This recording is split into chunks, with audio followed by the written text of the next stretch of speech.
Hello friends, మీరు ఏమైనా health insurance కానీ లైఫ్ ఇన్సూరెన్స్ కానీ తీసుకోవాలనుకుంటున్నారా? అయితే మీకు తప్పకుండా ఇది యూస్ అవుతుంది. ఏంటి అంటే ఇప్పుడు with effect from 1st April 2024 IRDA rules ప్రకారం ఫ్రీ లుక్ పీరియడ్ అనేది 15 డేస్ నుంచి 30 డేస్ వరకే ఎక్స్టెండ్ చేయడం జరిగింది. అసలు ఈ ఫ్రీ లుక్ పీరియడ్ అంటే ఏంటి అనుకుంటున్నారా? ఏం లేదండి, మనం ఏదైనా ఇన్సూరెన్స్ తీసుకుంటే అది మనకి నచ్చకపోయినా టర్మ్స్ అండ్ కండిషన్స్ కానీ రూల్స్ అండ్ రెగ్యులేషన్స్ కానీ ఆ ఇన్సూరెన్స్వి మనకు నచ్చకపోతే మనం వాటిని క్యాన్సిల్ చేసుకునే ఆప్షన్ వచ్చేసి మనకి సర్టెన్ పీరియడ్ వరకు ఇస్తారనమాట. ఆ ఇచ్చే పీరియడ్నే మనం ఫ్రీ లుక్ పీరియడ్ అంటాము. ఇంతకుముందు అది మనకి కేవలం 15 డేస్ మాత్రమే ఉండేది. కానీ ఇప్పుడు ఐఆర్డిఏ రూల్స్ ప్రకారం దాన్ని 15 డేస్ నుంచి 30 డేస్ వరకు ఎక్స్టెండ్ చేయడం జరిగింది.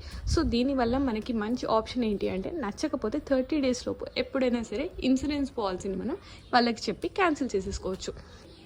సో ఇప్పుడు మీరు 15 డేస్ తర్వాత వెళ్ళి కూడా మాకు ఈ ఇన్సూరెన్స్ పాలసీ నచ్చలేదు, మాకు క్యాన్సిలేషన్ కావాలి అని మీరు అడగచ్చు. ఇన్ కేస్ వాళ్ళు ఒప్పుకోకపోతే మీరు ఈ ఐఆర్డిఏ రూల్స్ ప్రకారం వాళ్ళకి చూపించి మీరు క్యాన్సిలేషన్ తీసుకోవచ్చు. సో మీరు ఏదైనా ఇన్సూరెన్స్ తీసుకోవాలనుకుంటున్నారా? ఒకవేళ తీసుకోవాలనుకుంటే ఇలాంటి చిన్న చిన్న టిప్స్ చాలా బాగా యూజ్ అవుతాయి మీకు. సో ఇలాంటివి మరెన్నో తెలుసుకోవాలనుకుంటున్నారా? Please like and subscribe my channel అండి. This is minimum knowledge channel. Thank you.